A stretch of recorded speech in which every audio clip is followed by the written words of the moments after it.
Your dad retired at 62. No financial podcast, no index fund debates, no spreadsheet with 17 tabs and a color-coded retirement projection. He just stopped working one day, went fishing, got a little annoying at family dinners.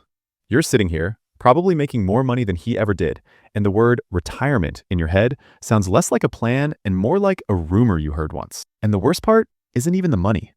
It's that you can't figure out who to be angry at. Don't worry, we'll get there. Meet Don. Don retired in 1987 from a manufacturing company in Michigan. 30 years, same job, same company. When he turned 62, a check arrived every month. He didn't build that. His employer did. He just showed up. At its peak, over half of all private sector workers in America had what Don had. Then, in 1978, buried inside a tax bill that approximately nobody read, Congress accidentally created the 401k. A benefits consultant found a loophole and turned it into a savings vehicle. And that loophole is now the thing your entire retirement depends on. Companies made the switch immediately. Less risk for them, more responsibility for you. They called it empowerment. Private sector pension coverage went from 38% in 1980 to roughly 15% today. Don's son Kevin works at a tech company in Austin. Kevin has a 401k he contributes to when things feel stable, and a brokerage account he opened during COVID that he hasn't touched since. Retirement is something he'll figure out when the timing feels more right. Kevin is 44. The timing has never once felt more right. That's not a Kevin problem. That's just how the timing feels when the floor is gone and you're the one left holding the math. Here's where it stops being Don's story and starts being yours. Gen X, people between 45 and 60 right now, expects to retire with around $711,000 saved. They think they need $1.1 million. That's a $405,000 gap. Only 16% believe they're on track. 84% of the people closest to retirement don't think they're going to make it. Now here's what nobody says out loud about that number. Don's generation spent roughly 1/3 of their income on housing. Kevin's generation spends half. Childcare, college, healthcare, every major expense that comes with building a normal life went up faster than wages did at every stage simultaneously. Kevin didn't fall behind slowly. He fell behind without ever noticing it was happening. Kevin isn't behind because he made bad calls. Kevin is behind because the same income that built Don's life doesn't build the same life anymore. 74% of workers say competing financial priorities are why they can't save more for retirement. That's not irresponsibility. That's just reality with a price tag nobody warned you about. Okay, this is the part I want you to actually think about because it reframes everything you just heard. There are 3 things that determine the quality of your life at any given stage: time, money, and health. The genuinely cruel joke of being human is you almost never have all 3 at once. In your 20s, you have time and health, but no money. So you're young, energetic, full of potential, and checking your bank balance with the nervous energy of someone defusing a bomb on a deadline. Middle age. Money finally starts cooperating, and health is mostly holding, but time is completely gone. Every hour goes to career, kids, the mortgage, and the endless administrative overhead of being a functioning adult. Then retirement. Theoretically, you have time and money, but health starts filing complaints. That trip you kept postponing? Your knees now have opinions about it. The sweet spot is that brief window where all 3 overlap, usually somewhere in your late 50s or early 60s, where the money is stable, the health is still cooperating, and time opens up before everything else starts closing down. That window is real, but it's short, it moves fast, and it doesn't wait for you to feel ready. Here's what Don had that Kevin doesn't. The pension handled the money side automatically for 30 years. Don didn't manage it, stress about it, or make correct decisions consistently without flinching. So his energy went to time and health, and he stumbled into that sweet spot almost without trying. Kevin has to engineer the exact same outcome manually, while paying half his income on housing, while absorbing healthcare costs that have nearly doubled, while keeping his hands off a retirement account for 3 decades straight, including the hard years. Same destination, half the infrastructure. And here's the uncomfortable part. Kevin is probably you, not Don.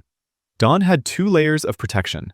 The pension, and underneath that, Social Security as a floor beneath the floor. Kevin has a 401k, which works great in theory, and underneath that, Social Security, which is quietly running out of runway in ways that don't make for exciting news coverage, so mostly just don't get covered. Here's the actual math on that. In 1960, there were 5 workers paying into Social Security for every 1 person collecting. By 2030, that ratio drops to 2.1, which basically means Kevin has been paying into a system his entire working life that may not fully pay him back. The trust fund is facing a $13.2 trillion unfunded liability over the next 75 years. That's the government's own number, not a think tank estimate. Don collected full benefits. Kevin might collect 77 cents on the dollar, depending on what Congress decides to do about a problem they've been successfully not solving since approximately 1983. Which, based on their historical track record of decisive action on long-term structural problems before they become crises, should fill you with tremendous confidence. And here's the part that should make you genuinely angry. Nearly 79% of workers in the lowest income bracket have no workplace retirement plan. The highest earners? 18%. The system isn't failing everyone equally. It's failing hardest at the bottom, which is either a design flaw or a design feature, depending on how carefully you think about who built it and who it was built for. I'm not going to tell Kevin to cancel his streaming subscriptions, partly because it won't close a $405,000 gap. Mostly because Kevin has heard that advice enough times that it now just makes him mildly annoyed at financial content. And honestly, fair. Here's what actually exists that most people in Kevin's position don't know about. The 401k contribution limit in 2026 is $23,500. Most people don't hit it. Most people aren't close. But moving the needle by even 1% more per paycheck, compound interest handles the rest. Slowly, without drama, without any visible sign it's working, until one day it has been working for a decade and the number is suddenly real. If you're 50 or older, the government created something called catch-up contributions, specifically for people who are behind. An extra $7,500 on top of the regular 401k limit. The oldest Gen Xers have roughly a 10-year window right now to close their gap if they actually use it. That window is open. It will not stay open. Kevin didn't know any of this existed. He was too busy trying to afford the present to research the fine print on the future. And if you're between 60 and 63, there's a newer provision called the Super Catch-up, an even higher ceiling introduced specifically for late starters. Almost nobody in that bracket knows it exists. Kevin didn't know it existed either, until now. The gap between Don's retirement and Kevin's is structural, real, and not entirely Kevin's fault. But the worst version of this story, the one worth actually avoiding, is the one where Kevin fully understands why the system failed him and uses that understanding as permission to do nothing.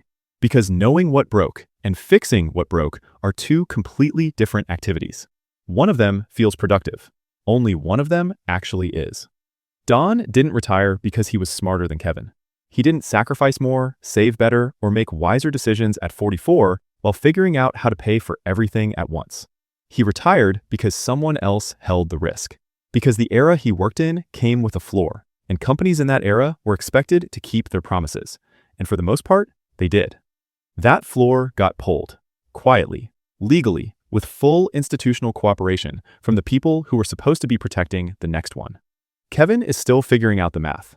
What you do with that information is the only part of this story that hasn't been written yet. And look, if this video made you think, made you slightly uncomfortable, or made you genuinely angry at a system instead of yourself, hit the like button. It's free, it takes half a second, and it is genuinely the only way more people find this. If you didn't like it, the dislike button is right there too.